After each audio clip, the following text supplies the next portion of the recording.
Alright, hi everybody, my name's Amelia and welcome to the channel. Okay, so I want to talk about a couple things, and I don't know if this video is going to be like one massive video, if I'm going to break it up into two, but I want to kind of talk about spiritual ego and ego death. They're kind of connected because this whole video is going to be about ego.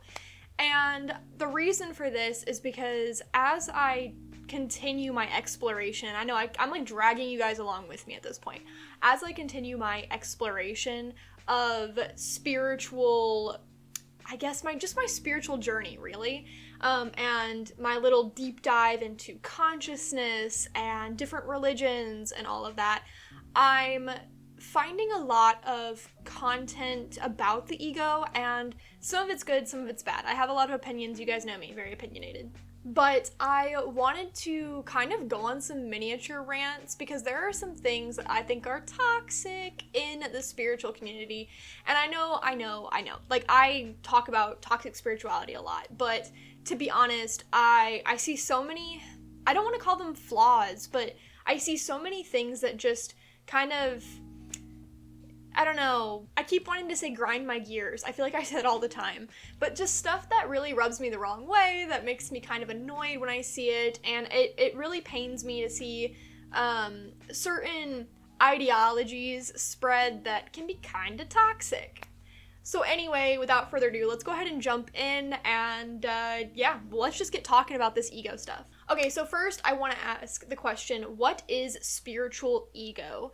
So the idea of a spiritual ego is when somebody who is spiritually knowledgeable or has experienced a spiritual awakening, per se, starts to promote themselves as enlightened. Now, they don't necessarily have to be enlightened. They might not be enlightened, but they promote themselves as being enlightened, and they develop a spiritual ego. This is because when you step into the limelight, it's very easy to have an ego about your topic, and a lot of people in the spiritual community, and I really hope I don't become one, but it might happen, I don't know. If I do, please, send me my own video, honestly. Give me a firm talking to.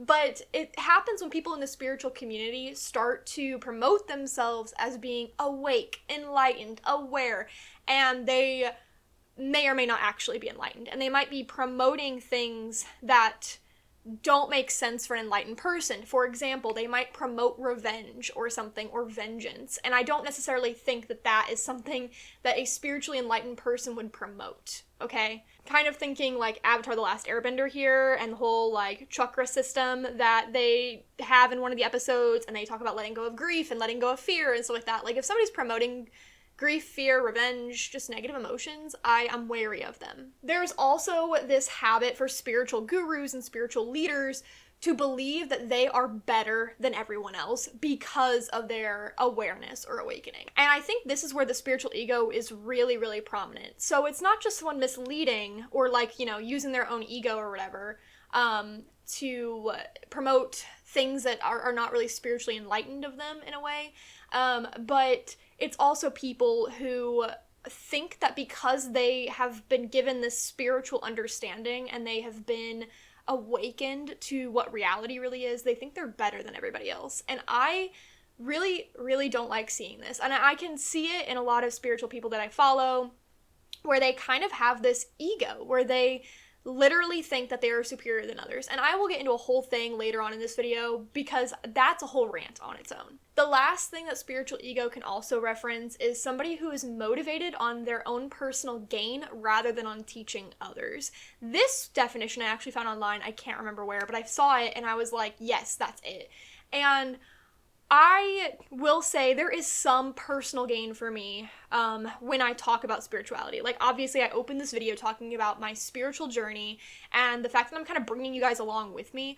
My personal motivation is because I want to obtain a type of enlightenment. Not really enlightenment, I don't really like the word, but I want to come to a place of peace and healing. I'm not perfect, I'm human. And I mean, heck, last night I was super depressed, thanks to seasonal affective disorder. It is snowing near me, and I don't know, it gets dark too early, and I was sad.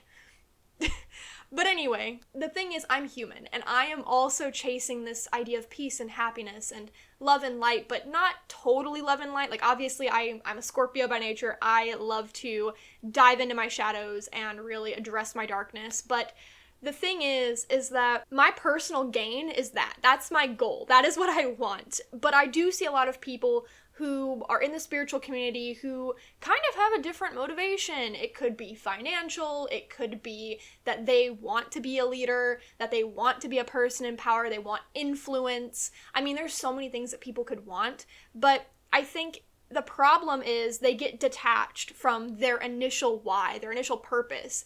Like, would they still be doing the things they're doing if there was no personal gain? Would they still want to teach others?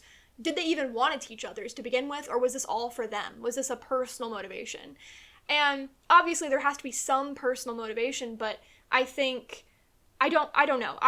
You can tell when people want to teach others and when they don't. I don't know, does that make any sense? But I think some people have different motivations that I am not on board with, and that I think they lose sight of teaching, which is where a lot of spiritual gurus are supposed to be coming from. Okay, so we talked a little bit about spiritual ego, but I think we need to address what ego is. And I'm pretty much going to keep it very short and sweet. I think a lot of us already know what ego is, but it can be helpful to have like a shared definition. So when we talk about ego, we're talking about the self, like the I, the me, right? So for me, my ego is Amelia. That's me.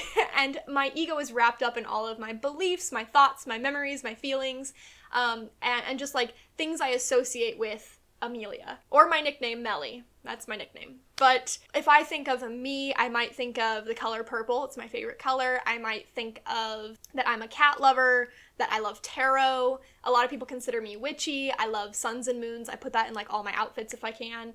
I might think of myself as a writer, a creator, an artist in some ways. Like, these are labels I've given to my identity, and it is what makes up Amelia. Now, there's more to it. My identity is also made up of things that other people have said about me. It's made up of other beliefs and things that I have personally, and of course, identity is always changing. Your ego is always changing. I will dive into psychology really, really quickly because I think this is a very big part of why we have the term ego to begin with and why we use the word ego to describe self, especially in relation to spiritual awareness when it comes to higher selves and, you know, collective consciousness and all of that stuff. So Sigmund Freud said that we all have an id, ego, and superego. The id is like your primitive instincts, your body in a sense. It's the baser part of yourself. The ego is what you would consider yourself. It's where your consciousness resides. It's where you have your opinions, your thoughts, your beliefs, etc.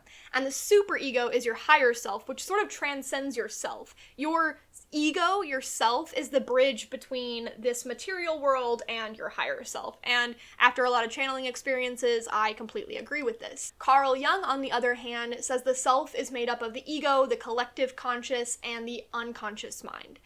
The ego represents our conscious mind, and it is us when we refer to ourselves as like I and me. Now, I plan to do a deep dive on Carl Jung and his teachings at some point. There is so much there. I'm going to leave it at that because otherwise this video will be super long.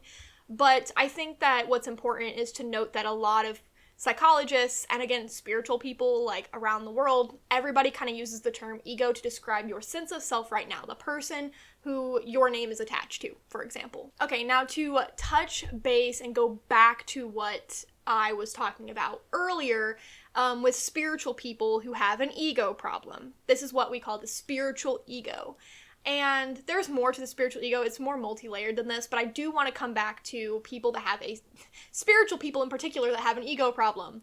And it could be that they're just not putting in the work on their ego, or the work that they're doing isn't necessarily helping them to transcend the darker parts of their ego, if that makes sense. The two main ones that I come back to are the spiritual gurus and leaders and preachers and whatever you want to call them, influencers out there who think that they're better than other people. I see this all the time, and I specifically see it in regards, for whatever reason, between we'll call it just as a blanket term, the spiritual community and the religious community. I see spiritual people saying that they have transcended, that they have reached 5D reality, and that they have become super enlightened, and these religious people, they just don't get it. They've fallen behind, they're being manipulated by their pastors or whatever. It's usually this happens in like witch talk versus Christian talk. I know, I'm using TikTok there, but I guess the witch community versus the Christian community. On the other hand, I see a lot of religious people talking about the problems with witch people and spiritual people, saying that you guys have missed out on enlightenment, you guys should have come to Jesus, you didn't, and you guys are promoting horrible, awful things. You guys are demonic, and we don't want to talk to you or associate with you, etc. And on both sides, these people are just, obviously they're butting heads for religious differences.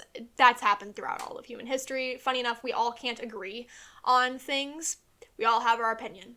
But I think the problem is both communities think they're better than the other, and I see this a lot in influencers and preachers. I wouldn't say the first to say, I'm sure lots of people have said it before me, but I want to be able to make it clear that I do not see myself as superior to anyone else. Yes, I'm teaching you what I've learned, and I'm teaching you about my personal spiritual beliefs, but that does not mean that I think Christianity is like hot dog water, okay? That's a Scooby-Doo reference. Let me know if you got that. But what I mean is that I actually really like the Bible. There's a lot of problematic stuff in the Bible, but I have to admit that there's a lot of good stuff too. And I have to admit there's a lot of good in Christianity, even though there is a lot of bad. It's the same thing for the spiritual community, and I wish I had a better blanket term, but as a part of the spiritual community, I know I point out a lot of the toxic things about it, but there's a reason I'm invested in it, there's a reason I'm a part of it, and it's because there's a lot of good as well. What I can't stand is just the ego that makes you want to feel superior and better than other people because they do not share your beliefs or value systems. This goes hand in hand with the next point about being unwilling to grow, learn, or talk to people who have different opinions than you. And I'm about to get into a topic that I'm going to get very heated about because I've already made a video about it. I don't know if I posted it on YouTube yet, but I did post it on Instagram, so you guys can go check that out. But this is a whole topic that I could rage about for a while. There is a superiority complex in spiritual communities, and one of the biggest concepts that I see this is played out in regards to enlightenment with the concept of the NPC. NPC stands for non-playable character. In a video game, these are characters that are just kind of written into the program, but they don't really have any autonomy or agency. You are the main character in a video game, and you run around, and you talk to these NPCs that give you quests, and that's about all they do. They have no other real purpose. Some of them give you quests, and some of them just walk around and do absolutely nothing. The idea in a spiritual sense is that there are a lot of characters in our world, and some of them are NPCs, non-playable characters. Some of them might have lessons and quests, and others just exist. I don't know. To be honest, I don't follow this philosophy, and I'm already getting angry, so hold on. Calm down. No, I get frustrated because the concept of the NPC suggests that there are people out there who do not have souls. That is utterly ridiculous, and it is so rooted in a superiority complex and this idea of ego, and further, this idea of the us versus them mentality. I've said it in my other video, my short video that I made, but the concept of the NPC does stem from this ego, from this us versus them mentality. It's like us, the enlightened ones, the chosen ones, the ones here on God's duty to save the world and enlighten the others. And then there are the NPCs, them, who are not enlightened, who can never be enlightened, who don't have souls, and therefore their lives are meaningless. It's so wild. It's so wild to me. People in the spiritual community call others NPCs. They call them sheep. They call them part of the matrix. They say that they don't have souls. They're part of the problem. They're part of this system that we have, and their lives are meaningless, and I hate it so much. And I think that it's rooted in the ego. It's rooted in this, I'm better than you because I have reached my own version of enlightenment. I have come to my own understanding about spirituality and religion, whatever, and because I believe mine is right and yours is wrong, you're dumb and you're worthless. What?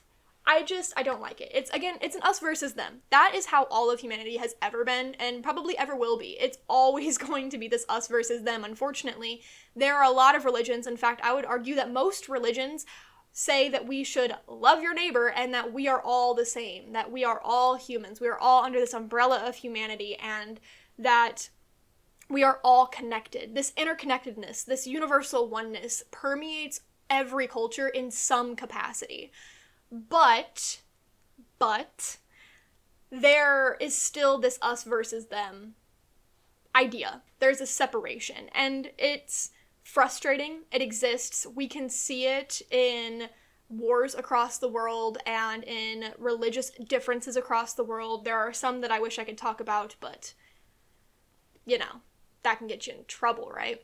But it's all rooted in ego. And from a spiritual perspective, to say that you have a soul and you have a purpose, but Billy over there doesn't have a purpose and he's just an NPC because, what, he doesn't want to investigate religion, he doesn't have a religion, maybe he's not even interested in spirituality. You don't like Billy and you don't think that he's awakened like you because he likes his sports and he, you know, has his little hobbies that you find silly, and maybe he doesn't have deep conversations. Maybe he doesn't care about talking about politics or, I don't know, whatever deep thing that you think is important. What? So Billy has different interests than you and now he doesn't have a soul?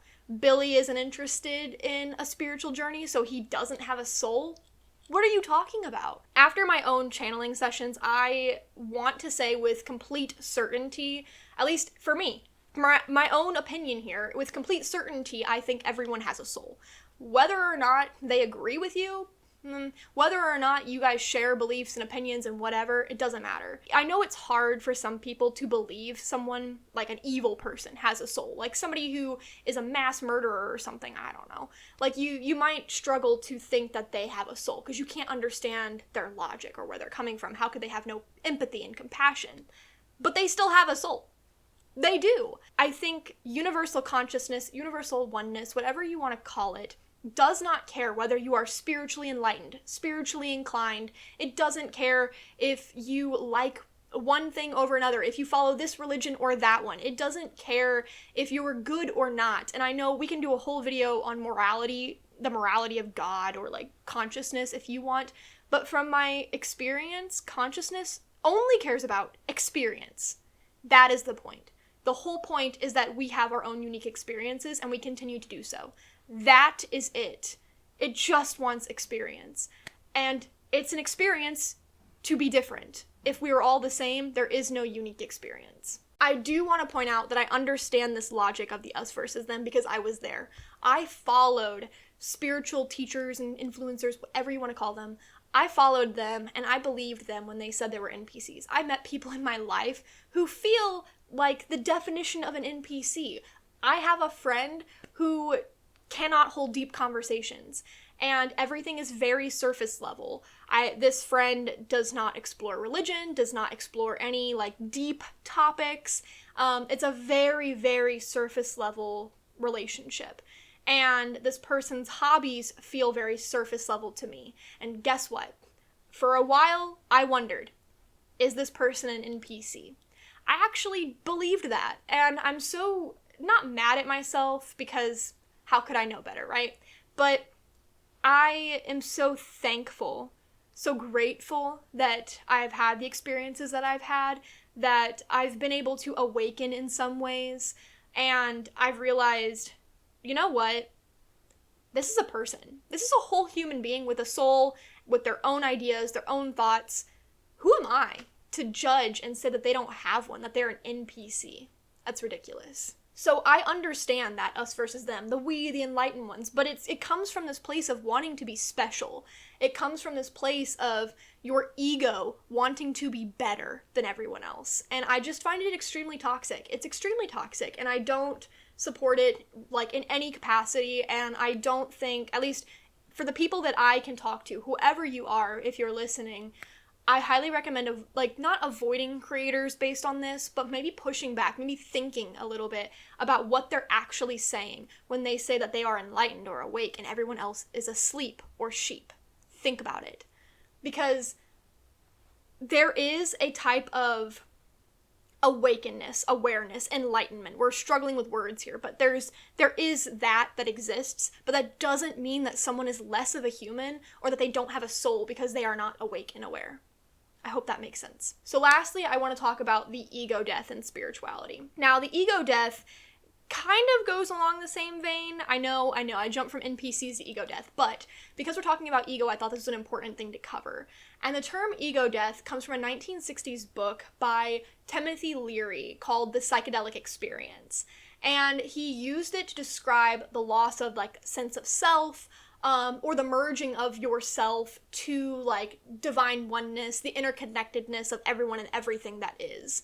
And this came about from LSD or psychedelic experiences. There are also religions out there that promote the idea of an ego death, that if you spend years in meditation, in spiritual study, that you will be able to transcend your identity to a higher way of thinking, a higher self, etc. And you'll be able to overcome the limitations of ego, like, again, selfish desire, selfish personal motivation, your own personal fears. You'll be able to transcend that and connect to something higher and better. In spirituality, people promote the idea of the ego death a lot. They promote this idea that you should try to experience your own ego death in some capacity, or maybe you already have and you can turn to spirituality because they'll guide you and they'll help you, oh, okay, you've experienced something that gave you an ego death. To be honest, I kind of experienced my own ego death in a way, and it really is just kind of becoming aware that you're not just this physical version of you. I am not just Amelia. I am not just an identity. I'm not just an I. There is more. There is a higher self. There is a collective consciousness. We all stem from this divine oneness, for example. That sort of understanding is kind of why I'm on this spiritual journey to begin with, because I experienced a type of ego death. Not a complete ego death, and I will get to that in a second, but a type of ego death. I like to reflect back on Plato's allegory of the cave, because I like to say that we are in several caves. Imagine that you could just exist in thousands of caves at once. Some caves are bigger than others, and they kind of coalesce in a way. And so I exited the cave, and I realized there was something outside of the cave, and I've tried to go back and talk to the people and say, hey guys, you guys are seeing shadows on the wall here. Come out this way and see the real world. And I just can't get them to escape. But I'm wondering if that's even worth it, or if they'll just escape on their own time. I don't know. But I would not say that I've escaped the ultimate cave. I think that I have my own caves that I'm still watching the shadows on the wall. There are so many things that I haven't woken up to yet. And I think that I've escaped one cave only to be in a grander one in some ways. It's hard to think about it. I don't know what caves I'm in until I leave them, but I think that we all experience that, and so I therefore think an ego death can be recurring. I think you can constantly have types of ego deaths as you explore the nature of reality and explore your own fears and shadow and sort of wake up, in a sense. So I want to talk about the ego death and spirituality, and it's this idea about dissolving your identity to achieve that higher state of consciousness. And I do in some ways believe that's true, that you do kind of have, I don't like the word dissolve. You're not trying to get rid of your ego entirely, but in order to achieve messages from your higher self, you do kind of have to put your ego in the back seat. Consider that your life is like driving a car. You are the driver. You, the ego, are allowed to decide where you go. I like to say that you are the soul. Well, to say I is kind of weird. More like my collective consciousness, my higher self likes to say that you are the soul. You are driving the car. You get to decide where the car goes. You can pick whatever road you want. You can drive wherever. But you have a crowd of people, your past lives perhaps, in the back seat offering advice. You have your guides back there, your higher selves back there offering ideas on where to go. And you can listen, but you don't have to. Some people can't even hear their guides. But when you dissolve ego, and I don't like that word, but it's more like you step to the passenger side of the car, or you go to the back seat and something else comes forward and becomes the driver. That's the higher self. That is what happens to me during channeling sessions, where I feel like my identity, my ego, has taken a step back and something else starts driving the car. And it's a really good metaphor. It's the only one that I have that I really enjoy so far. So I do think that in order to achieve a higher state of consciousness and understanding and awareness, you do have to let your ego take a back seat for a bit. But I don't want to say you have to dissolve it completely. People say that moving past your ego tendencies will help you achieve a sense of oneness, and that overcoming parts of your identity that are holding you back is important. And I agree with that as well. I think that when it comes to the ego death, you should be addressing your shadow. You should be, facing your identity and looking at yourself as an I, and kind of taking a step back to look at it and imagine who you want to be and what's holding you back from that potential. And I think too, you can't really see the oneness until you step back from your ego. However, I think it's a bit toxic, this ideology, because people say that you should transcend relationships and material comforts and you should completely dissolve the ego. And that is where I take a problem with this, because I don't think that's true. If you were meant to dissolve your ego, why would you be given an individual soul to begin with? Just think about that. If you were supposed to completely transcend the material world, why would the material world exist? After, again, I keep referencing these channeling sessions, and I really should share more on them at some point, but what I keep coming back to whenever I ask about this, the point of the material world is so we can experience things and we can see one another. And the point of the limitations of the material world is so we can have an individual experience. If we were all transcended and connected to oneness, and we could all read each other's thoughts and share each other's emotions and opinions and whatnot, if we knew that reality wasn't totally real and we were manipulating it all the time, which we still are kind of manipulating it all the time, it's just a different thing. That's another conversation. But if we were all completely connected like that, like by oneness constantly, and aware of it, aware of our connectedness all the time, and our egos disappeared, there would be nothing new under the sun. Like, there would be nothing new to experience. There would be nothing unique. Like, our personal identity is what makes us unique. Our soul, the fact that we each have a soul that is here to have an experience, that's the point. That's the point of life. And if you take that away, where's the experience? Where's your personal beliefs and your opinions? That makes you, and that's here for a reason. Why would it be here if you weren't supposed to do it? I would love to hear your guys' thoughts, because I know you guys are going to have thoughts about this, and I would love to hear what you're thinking down in the comments, because I know that people are very divided on this. People are not going to agree with me on this one, but I think that there is a point to this material world, and there is a point to relationships with others. There is a point to your ego. So I personally don't like the complete ego death as the spiritual community likes to describe it, because they want you, I don't want to say they, but like some people in the spiritual community want you to completely dissolve your ego, completely transcend it to the point that you've lost your I, in a way. And I think that's important in some ways, to sometimes step back from yourself and your ego to transcend and get higher messages, but to do so permanently, I think that misses the point of existence itself. I think that misses the point of life. So I'd love to hear your guys' thoughts on that. But overall, when I talk about spiritual ego, when I talk about this ego death, I think the ego is valuable. I think it's important. I think everyone has a soul. And I do think that your sense of self is important for the experience, for understanding and communicating with other people in this reality.